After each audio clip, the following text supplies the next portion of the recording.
आज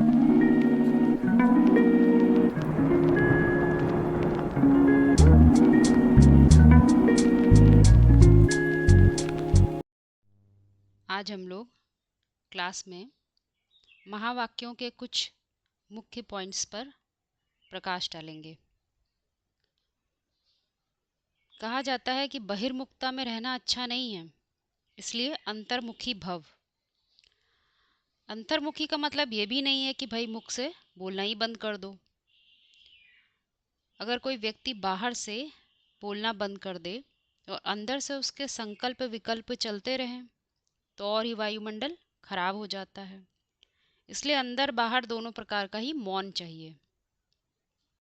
यहाँ पर प्रश्न आया है कि आखिर वो समय कब आएगा जब हम अंदर और बाहर दोनों से अंतर्मुखी हो जाएंगे। बाहर से हम वास्तव में ड्रामा में एक पार्टधारी हैं, एक एक्टर हैं, और अंदर हम ये वास्तविकता जानते हैं कि हम एक्टर हैं। ड्रामा करते वक्त हमें पता नहीं होता है कि ये मात्र एक ड्रामा है, परंतु ज्ञान हमें ये रियलाइज़ करा देता है कि देखो तुम सिर्फ एक्टर हो। ये बात बुद्धि में याद रखो। जब हमें ये स्मृति है तो हम अंदर हैं। इसीलिए अध्यात्म कहता है कि तुम स्वयं की सच्चाई को ही समझो कि तुम देह नहीं हो, तुम अपनी वास्तविकता में जियो। तभी हम अंतर्मुखी हो सकते हैं। जब हमें सत्य बुद्धि में रहे, असत्य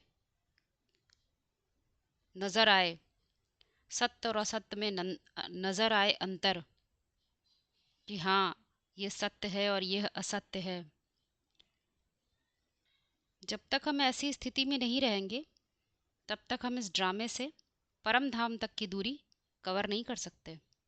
हम इस कलह क्लेश की और अशांति की दुनिया से उठकर शांति की ओर नहीं पहुंच सकते। हम परधर्म को छोड़कर स्वधर्म में स्थित नहीं हो सकते। इसीलिए पहली बात तो यह है, हमें सत्य में ही स्थित रहना है, असत्य में नहीं। फिर बात आती है कि हमारे अंदर जो संकल्प चलते हैं उनसे वायुमंडल कैसे खराब हो जाता है। क्या हमने वायुमंडल बनाया है और क्या हम ही वायुमंडल को बिगाड़ने वाले हैं? हाँ जी, अध्यात्म कहता है तुम ही इसके जिम्मेदार हो, बिगाड़ने के तो उसको बनाने के भी। क्योंकि वास्तव में हम जो कुछ भी चिंतन चलाते हैं वो या तो सत्य की परिभाषाओं के आधार पर होता है और या फिर असत्य की परिभाषाओं के आधार पर। इसके अलावा कोई रास्ता नहीं होता। ऐसा भी संभव नहीं है कि सत्य की कुछ परिभाषाओं में असत्य भी मिला लिया जाए तो काम चल जाएगा। असंभव है ऐसा। और ऐसा भी कभी नहीं हो सकता कि असत्य की परिभाषाओं में थोड़ा सा सत्य मिला दिया जाए तो हम आत्मिक स्थिति में रहें। ऐसा भी नहीं हो सकता, क्योंकि सत्य और असत्य दो अलग अलग हैं। असत्य से द्वैत पैदा होता है और सत्य से अद्वैत। तो हमें ये हमेशा सदैव याद रखना है कि असत्य की परिभाषाओं में तो नहीं जी रहे हैं। असत्य वह है जो कुछ आज हमें दिखता है और कल नहीं होगा, वह सब असत्य है। जो सब कुछ विनाशी है वह सब कुछ असत्य है, चाहे वो फिर हमारा शरीर ही क्यों ना हो। सत्य की परिभाषाएं ही हमें ईश्वर से जोड़ती हैं, क्योंकि वो तो श्रेष्ठतम सत्ता है। और सत्ता किससे तैयार होती है? सत्य से। तुम सत्य में रहोगे, सत्य में जियोगे तो उसकी सत्ता से कनेक्ट रहोगे। तो हमारे जो चिंतन होंगे, जो संकल्प होंगे, वो सत्य की परिभाषाओं के अनुसार होंगे, आत्मा की परिभाषाओं के आधार पर होंगे, देह की परिभाषाओं के आधार पर नहीं होंगे। तो ऐसे में वायुमंडल भी, क्योंकि तब हम बाहर से भी मौन हैं और अंदर से भी। बाहर ड्रामा के अंदर रोल भी प्ले कर रहे होंगे, पार्ट भी बजाते रहते हैं और उस पार्ट में इन्वॉल्व नहीं होते। उस पार्ट में ऐसे नहीं घुसते कि रोने लग जाएं, दुखी होने लग जाएं और प्रभावित होने लग जाएं, ड्रामे को ड्रामे की तरह देखते हैं। तो हो गया बाहर से मौन। और फिर अंदर से मौन। अंदर से मौन तो तभी संभव है जो अपने स्वधर्म को पहचानता है। मैं किस लिए इस सृष्टि रूपी रंगमंच पर जन्मा हूँ, इसका कारण जानता है, तो वह अपने स्वधर्म को पहचानता है। और स्वधर्म में शांति ही होती है, उसमें अशांत होने का कारण ही नहीं होता। तो वह आंतरिक मौन हो गया। अगला पॉइंट है, जब तुम परम धाम से आए थे तब भी ऐसे ही स्थिति में आए थे। उस समय तुमको अपनी आत्मा के सिवाय और किसी की भी याद नहीं थी। कैसे? तो उदाहरण दिया गया है कि गर्भ से जब बच्चा बाहर निकलता है तो क्या उसे पता पड़ता है कि ये हमारा बाप है, माँ है, फलाना है? कोई रिश्ते की स्मृति नहीं होती है। तो ऐसा उदाहरण क्या ज़रूरत है देने की कि गर्भ से जब पैदा होते हैं, ये परिभाषा यहाँ कैसे जुड़ती है? तो आध्यात्म कहता है वास्तव में हमें अपनी वास्तविक स्थिति में जाना है, लौटना है। जितनी हमारी दैहिक परिभाषाएं हमसे आकर जुड़ गई हैं, वो एक तरह से हमारे ऊपर छिलके की तरह चढ़ गई हैं। हमारी स्मृति उनसे हटती नहीं है। तो उदाहरण दिया जाता है कि तुम अपनी वास्तविक स्थिति में पहुंचो।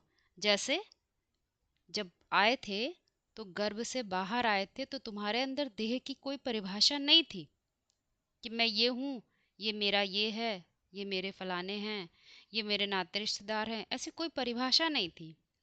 ये मेरे करोड़ों की संपत्ति है, ये स्मृति नहीं थी। तो वास्तव में सारा ज्ञान ही अपनी स्मृति का है। जो कुछ तुम्हारी स्मृति में है पुराना, असत्य, वह सब मिट जाए, ऐसा पुरुषार्थ करना है। पुरुषार्थ करना है अपने वास्तविक अस्तित्व को जानने का, अपनी वास्तविकता को जानने का, समझने का। जो वास्तविक है नहीं, समय, स्थान, वायुमंडल के कारण बन गया है, वह हमें अब त्याग देना है। उसको समझ जाना है कि देखो ये ड्रामे के अंदर, क्योंकि ये ड्रामा कैसा है, नाम रूप का जगत है। इस जगत में हमें जो कुछ भी परिभाषाएं बनाई जाती हैं वह काल के अंतर्गत आती हैं। इसीलिए कहा भी जाता है काल चक्र, सृष्टि चक्र। फिर अगला पॉइंट है जिसमें कहा गया है कि तुम्हारी सबसे, जो पुरुषार्थी उससे कहा जा रहा है कि तुम्हारी जो सबसे ऊंची मंजिल है वह कैसी है? काम करते हुए तुम्हारी नज़र एक सत्य की तरफ ही रहे, एक शिव की तरफ ही रहे, न शव की तरफ ना चली जाए। काम करते तुम्हारी स्मृति में ये बहुत अच्छी प्रैक्टिस रहनी चाहिए कि तुम्हारे बुद्धि में परम सत्य ही रहे। चाहे तुम कौन से भी कर्म इंद्रियों से कार्य करो, परंतु यदि प्रैक्टिस अच्छी है तो फिर तुम याद में रह सकते हो, योग में रह सकते हो। अगर प्रैक्टिस नहीं करते हैं तो फिर निंदनीय कार्य करते हैं, वाइब्रेशन खराब कर देते हैं। जो कार्य करने थे वह नहीं करते और ही उल्टे कार्य करने लग जाते हैं और ही नरक बनाने लग जाते हैं। अब बात आती है हम जिसको याद कर रहे हैं वह तो परम सत्य है। स्मृति में परम सत्य को रखना है। और क्या रखना है कि मैं देह नहीं हूँ, मैं आत्मा हूँ, ये भी स्मृति में रहना चाहिए। फिर वो ही परिभाषाएं हमारे अंदर काम करनी चाहिए जो हमने ज्ञान के आधार पर जान ली हैं। हमने जान लिया है यह असत्य है और यह सत्य है। तो ऐसा ना हो कभी हमारी बुद्धि चूकती रहे समझने से कि नहीं, मैं तो सत्य जानता हूँ परंतु मैं चलूँगा वही जो असत्य है, मैं चलूँगा वही जो देह की परिभाषाएं हैं। भले मैं आत्मा हूँ तो ठीक है, परंतु मेरी चाल तो देह की परिभाषाओं के आधार पर रहेगी। तो फिर हमारी जो याद है, हमारी स्मृति है, वो टिकेगी नहीं, टूटती रहेगी। फिर जब कर्मेंद्रियों की बात करते हैं तो गीता भी कहती है कि कर्मेंद्रियां से ऊपर जो होती हैं वो हमारी ज्ञान इंद्रियां होती हैं। और आध्यात्म कहता है ये सारा ही जो ज्ञान है वो तुम ज्ञान इंद्रियों से रिसीव करते हो। और ज्ञान इंद्रियां जैसे सोचती हैं, जैसे निर्णय करती हैं, जिस विषय के बारे में निरंतर चिंतन करती हैं, वैसे ही कार्य हमारे कर्मेंद्रियों के द्वारा स्वाभाविक रूप से हो जाते हैं। तो अभी तो हमारा बदलाव का समय है ना, परिवर्तन का समय है। तो इस परिवर्तन के समय में हम लोग सारे ही कार्य ज्ञान इंद्रियों के विषय से करेंगे। तो बात जो कही जाती है, महावाक्य में जो समझाई जाती है, हमारी बुद्धि उसको कैच करेगी। अगला पॉइंट आया है कि वापस हमें अपने बाप के घर जाना है। बाप का घर अर्थात शांति धाम। शांति धाम जाना है। तो शांति धाम में आत्मिक स्थिति से ही जाते हैं, दैहिक स्थिति से नहीं जाते हैं। इसीलिए कौन सा पुरुषार्थ चाहिए? तो पुरुषार्थ का नाम बताया है, एड़ी से चोटी का पुरुषार्थ है वो। एड़ी से चोटी का पुरुषार्थ। एड़ी में भी खून नहीं होता, बहता नहीं है खून, और चोटी में भी खून नहीं बहता। वास्तव में जो खून है वो है संकल्पों का खून। तो ये दोनों ही स्थिति में मनुष्य आत्मा का संकल्पों रूपी जो खून होता है उसका कोई बहाव नहीं होता, कोई बहाव नहीं होता है, जैसे ठहर जाता है। शरीर से जब हम चलते हैं तो शरीर का सारा ही भार एड़ी पर पड़ता है। शरीर का भार पड़ता है तो शरीर पर जो स्थिति है, जो शरीर की एड़ियों की जो स्थिति दिखाई गई है, वो कैसी स्थिति है? उनमें आत्मिक परिभाषाएं, आत्मिक परिभाषाएं नाम मात्र की नहीं होती। आत्मिक परिभाषाओं का जैसे कोई संकल्पों का खून दौड़ता ही नहीं।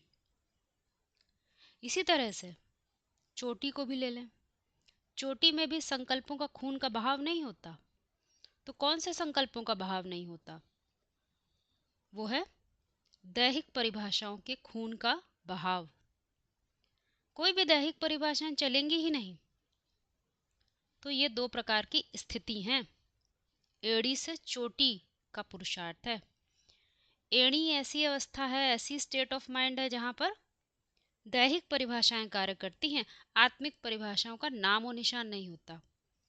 और चोटी में कैसी परिभाषाएं होती है, वहां पर कैसी स्टेट ऑफ माइंड होती है, जहां पर दैहिक परिभाषाओं का नामो निशान नहीं होता है। वहां पर मात्र आत्मिक परिभाषा ही कार्य करती हैं। तो ये दोनों स्टेज ऑफ माइंड है जो हमें समझनी है। पुरुषार्थ ऐसा ही करना है, नीचे से ऊपर का। इसीलिए कह भी दिया, शरीर पर तो कोई भरोसा नहीं है। शरीर की परिभाषाओं के आधार पर कार्य करेंगे तो एक ना एक दिन भरोसा टूट ही जाएगा। क्योंकि सारा ही विषय अध्यात्म का, सारा ही विषय किसका होता है? आत्मिक परिभाषाओं का होता है। आत्मिक परिभाषाओं के आधार पर जिएंगे तो शांति बढ़ेगी, हम मुक्त अनुभव करेंगे। दैहिक परिभाषाओं में बहुत बंधन होते हैं। इसीलिए शांति का वर्षा जो है, शांति का जो वर्षा है, उसको क्या परिभाषा दी गई है? मुक्ति का वर्षा। पुरुषार्थी मुक्त अनुभव करता है। किससे मुक्त हो जाता है? बंधनों से। और बंधन है किसके? देह और देश की जो परिभाषाएं हमारी स्मृति में बैठी हैं, उनका बंधन है। क्योंकि ड्रामा तो चलता ही रहेगा, ड्रामा है। अब ड्रामे के बीच से हम कोई सीन को तो बदल नहीं सकते कि हाँ भाई ये सीन काट के बदल दें, क्योंकि जो कुछ भी रिकॉर्डिंग हो जाती है वो तो चलती रहती है। सिर्फ हम ड्रामे से, अपनी बौद्धिक क्षमता से, अपनी स्मृति से बाहर आ सकते हैं, तो शांत अनुभव कर सकते हैं। ड्रामा के कोई सीन में बदलाव नहीं होता। अक्सर पुरुषार्थी ड्रामा के सीन को बदलने लग जाते हैं। तो यह विपरीत सोच है। सोचने की बात है, जब रिहर्सल हो रही होती है तब तो हम कोई भी बदलाव कर सकते हैं, बहुत कुछ बदल सकते हैं शूटिंग में। परंतु एक बार जो चीज़ शूट हो जाती है, फिर ड्रामा चलने लग जाता है, कोई मूवी तैयार हो जाती है, बन जाती है, अब हम उससे बीच में चलते हुई मूवी के बीच में चाहें कि कोई हम सीन हटा ले, तो यह तार्किक रूप से संभव नहीं है। मुक्त तो होना ही है, क्योंकि यहाँ पर हम अभी कांटों के बीच में रहते हैं। जो कोई भी हमारे दुनिया में, संसार में पाठधारी होते हैं, परिस्थितियाँ होती हैं, वो सब हमें किसी न किसी रूप में दुख अवश्य देती हैं, क्योंकि हिसाब किताब चलता रहता है और हम अक्सर उन्हीं कांटों को हटाने का प्रयास करते हैं तो अशांत होते रहते हैं। क्योंकि देह का कोई भी धर्म नहीं है शांत होना, शांति आत्मा का स्वधर्म है। देह की परिभाषाओं के आधार पर हम कोई भी बदलाव करना चाहेंगे तो बदलाव नहीं कर सकेंगे। सारा बदलाव आत्मा का है। हम कभी कभी बहुत प्रयास करते हैं कि दैहिक जो हमारे संबंधी हैं वो बदल जाएं, वो आध्यात्मिक दृष्टिकोण से समझने लग जाएं, परंतु ये संभव नहीं है ना। आपने आध्यात्म का ज्ञान लिया और परिभाषाएं दैहिक बना ली, तो कैसे यह कार्य कर पाएंगे? नहीं कर सकते हैं, क्योंकि परिभाषाएं कैसी चाहिए? आत्मिक परिभाषाएं चाहिए। देह की परिभाषा नहीं लगा जा सकती हैं, तो फिर हमारा प्रयास भी असफल हो जाता है और हम शांति में टिक नहीं पाते, अशांत होते रहते हैं, खुद भी और औरों को भी करते रहते हैं। फिर अगला पॉइंट है कि नई दुनिया में एक धर्म होता है, दूसरा कोई धर्म नहीं होता है। एक धर्म होने का जो अर्थ है वो बताया जाता है कि वह है विश्व में शांति। एक धर्म होने को ही विश्व में शांति कहा जाता है। ये बहुत मुख्य बिंदु है समझने का। एक धर्म हेवन कहा जाता है, और जब दूसरे दूसरे धर्म आ जाते हैं तो हेवन की जगह हंगामा हो जाता है। अब हम यदि यहाँ पर विश्व को बाहर देखेंगे, हमारी दृष्टि से बाहर का बड़ा विश्व दिखाई देगा, तो बात समझ में नहीं आएगी। तुम आत्मा हो, आत्मा अर्थात बीज, तुम बीज हो तो तुम अपने झाड़ को कहाँ देखोगे? वहीं देखोगे जहाँ तक तुम्हारा फैलाव है, जहाँ तक तुम्हारी चेतना का फैलाव है, जहाँ तक तुम सोच समझ सकते हो, वही तुम्हारे लिए तुम्हारा संसार है। उसी दुनिया को, उसी संसार को हम देख सकते हैं कि वहाँ पर कितनी अशांति है, और उस अशांति का कारण कौन होता है? वो बीज होता है। तो जो बीज है, बीज रूप आत्मा होती है, वह यह रियलाइज करती है कि, समझती है कि देह भान के कारण, दैहिक परिभाषाओं के कारण यह अशांति व्याप्त हो गई है। अब यदि मैं खुद ही आत्मिक परिभाषाओं में जीने लगूं, तो पहले पहले तो यह जो संसार का विस्तार है, इससे मैं बाहर आ जाऊंगा, इसको देखने वाला बन जाऊंगा, तो मैं देख भी पाऊंगा कि कहाँ पर अशांति के कारण हैं। और जब हम देखना सीख जाते हैं तो हम उस विस्तृत, उससे वो जो विस्तार रूप संसार है उससे डिटैच हो जाते हैं, उससे मुक्त हो जाते हैं, और तभी हम कहते हैं कि हम एक धर्म की स्थापना कर सकते हैं। अनेक धर्म ने नहीं, एक धर्म अर्थात सत्य सनातन धर्म, वह सत्य जो सृष्टि पर सदा रहता है। आज है कल रही नहीं रहेगा, आज है कल बदल जाएगा, ऐसा ऐसा सत्य नहीं। तो वह एक धर्म होने के कारण कितनी शांति रहती है। अभी ये बात केवल हम बच्चे समझ सकते हैं, पुरुषार्थी ही समझ सकते हैं। आगे ये भी बताया जाता है कि आत्मा अविनाशी है तो उसका स्वधर्म शांत है, शरीर तो विनाशी है। यहाँ पर शरीर और आत्मा की बात को क्या कहा जाएगा? शरीर अर्थात शारीरिक परिभाषाएं, दैहिक परिभाषाएं। दैहिक परिभाषाएं होती हैं वो बदल जाती हैं, वो विनाश हो जाती हैं। तुम्हारी स्मृति में जो कुछ भी दैहिक परिभाषाएं हैं अपने बारे में, अपने संबंधों के बारे में, अपने पदार्थ के बारे में, वह सब मिट जाएंगी, बदल जाएंगी। तो उनका तुम सहारा मत लो। जब तक तुम उनका सहारा लोगे तो तुमने विनाशी धर्म का पालन किया है। स्वधर्म का पालन नहीं किया, वो तो विनाशी धर्म है, तो वो विनाश हो जाएगा। एक समय के बाद तुम्हारा जितना भी तुमने जिस धर्म का सहारा लिया है वह सब विनाश हो जाएगा। आत्मा अविनाशी है, तो सत्य का तुम्हें इसीलिए कहा जाता है कि सभी अशांति में हैं, क्योंकि वह शांति की ठीक परिभाषा को नहीं जानते हैं, क्योंकि वह पर धर्म में रहते हैं, स्वधर्म में नहीं रहते हैं। इसीलिए अगला पॉइंट आया है कि इस ड्रामे को अच्छी तरह से ध्यान में रखेंगे तो तुम्हें यह पता रहेगा कि हमको दो वरदान मिलते हैं, एक सुख का वरदान है और एक शांति का वरदान है। वर मतलब ही श्रेष्ठ, कोई छोटी मोटी बात नहीं है, सबसे श्रेष्ठ है ये।